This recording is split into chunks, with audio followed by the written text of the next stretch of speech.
আজকে আমি ঘুগনি রেসিপি করে দেখাবো। রাস্তার ধারে ওনারা যেভাবে বিক্রি করেন এবং যেইভাবে বানান, দুই রকমই আমি পদ্ধতি এখানে দেখাবো। প্রথমে আমি মটর কলাই নিয়েছি 250 গ্রাম। 250 গ্রাম মটর কলাইকে জলে আমি সারা রাত ভিজিয়ে রেখেছি। এখন মটর কলাইগুলো পুরোপুরি ভিজে গেছে। এরপরে আমি এখানে 3টে আলু খোসা সমেত চৌকো চৌকো করে ছোট ছোট করে কেটে রেখেছি।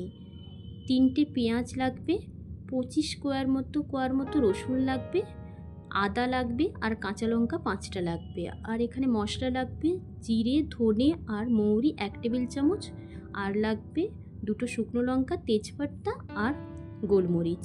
এখন আমি কড়াইয়ের মধ্যে কলাইটাকে সিদ্ধ করে নেব। ওনারা কড়াই বা হাঁড়ির মধ্যে কলাইটাকে সিদ্ধ করেন। লবণ দিয়ে সিদ্ধ করে নিচ্ছি। এখন আমার 60% সিদ্ধ হয়ে গেছে। এখন আমি আলুটা দিয়ে দিচ্ছি। আলু আর কলাই একসাথে এরপরে সিদ্ধ করে নেব। এখন দুটোই ভালোভাবে সিদ্ধ হয়ে গেছে। এরপরে আমি ছেঁকে নিচ্ছি। জলটা ফেলে দেব না, পরে দেখাচ্ছি আমি ওটা কি করব। এখন আমি নিয়ে নিচ্ছি কড়াইয়ের মধ্যে 4 টেবিল চামচ সর্ষের তেল। সর্ষের তেল গরম হয়ে গেছে। আমি রসুনটা থেতো করে দিয়ে দিলাম। প্রথমে হালকা ভাজা হয়ে গেলেই আমি 3টে পেঁয়াজ লবণ দিয়ে ভেজে নেব। পেঁয়াজটা আমার ভালোভাবে ভাজা হয়ে এসেছে।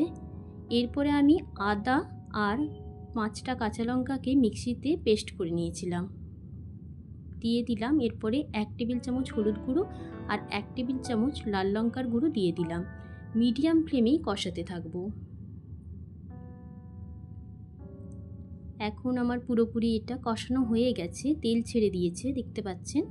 এরপরে আলু আর মটরটা দিয়ে দেব। ভালো করে নাড়াচাড়া করে নিলাম। মিডিয়াম ফ্লেমেই রাখবো পুরো রান্নাটাই।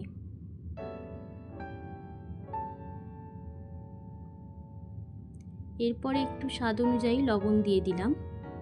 আর এখানে যেই মশলাটা গুঁড়ো করে নিয়েছিলাম সেই মশলাটা 1 চামচের মতো দিয়ে দিলাম। দিয়ে আবারও খুব ভালোভাবে নেড়ে নিলাম।